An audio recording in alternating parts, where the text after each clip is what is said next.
Thank you, Dr. Waigwa. You just mentioned Negokena, and maybe this is my question now. And It's about time. Where did you get all this time to go to school, do your doctorate? Your wife is a professional. Your kids, you just told us that you have been around them for entirely. You have seen them every single day, and most of the parents that are parenting in the 21st century, they don't have that time. They are either going to work, going to school. How did you manage it? School, work, children, church, and all those things. And we all know how difficult it is going to work, going to school. How did you do it, Dr. Waigwa? We were just like, we have been just like any other family. Um, Jobs have taken us away from our children. We've done exactly what every parent has done, but we had values. We had values, and our children understood our values early in their lives. And so it was easy to parent them. I want to say this. It was easier to parent our children because of the fear of the Lord. That's another value that we had inculcated. Faith in God. They had the Holy Ghost when they were little kids. So it was easy to because of those inclinations towards the faith and the church. But we did like other children, parents. In fact, we could be accused of negligence, because I do remember, especially when we were in, I was going to Emory University in Atlanta, Georgia. I remember leaving. We left the kids because we had to do it.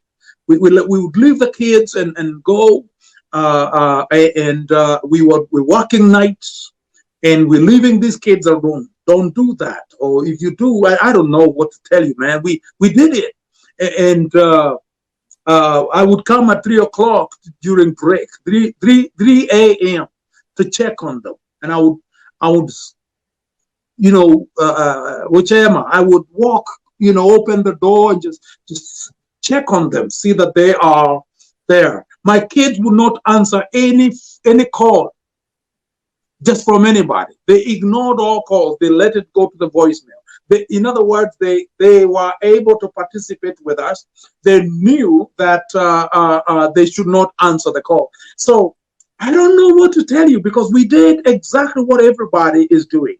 But I think the difference is that we had values that could not be broken. When we said don't go out, it is don't go out.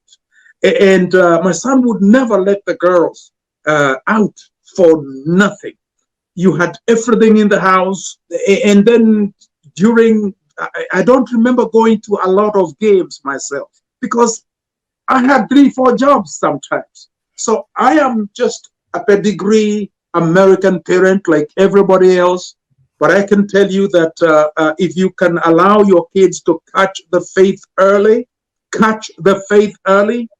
it will help you in your parenting. It did me. And my daughter is the associate pastor of Rema Gospel Church, the one who is a professor.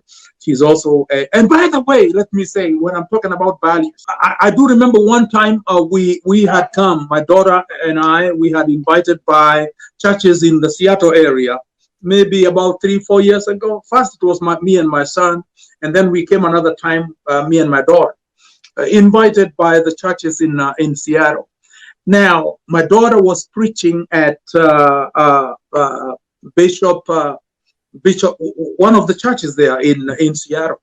And I do remember her saying that she was raised a Mocorino, and that's why she's a Mocorino, although she's a doctor. And she said, even if Dr. Waigwa was to remove his turban and choose not to be a Mocorino, she said in Seattle, I would not remove my turban because my daddy has removed his.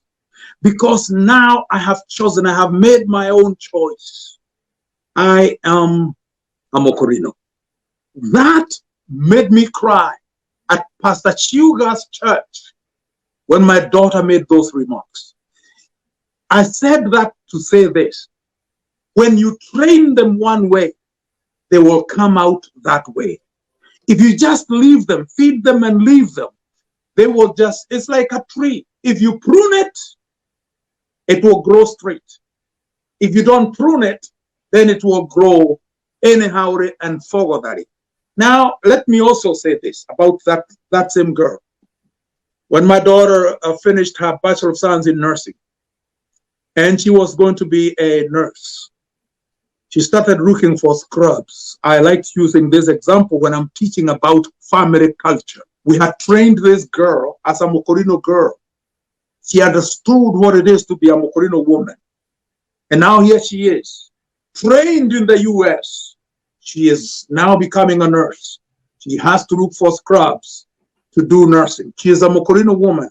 A Mokorino woman does not wear trousers. They have not begun wearing trousers. So she decides to look for a dress. She goes to all those places trying to look for a dress, and she could not find a dress. So she decides, if they do not make dresses for scrubs, she will make one. Do you know that kid learned how to sew? She bought a Singer sewing machine and taught herself how to make her own dresses. Why am I, using that illustration? I'm using that illustration to tell you that when you lift a value, it connects your family, glues your family together, gives it purpose, and when they grow, they will not leave it. They will be just like you trained them. And I think that's very, very important. And I'm not talking about turbans and dresses here. Choose your own value. Decide. We are living in a valueless society. Do you know that, Mr. Gathuru?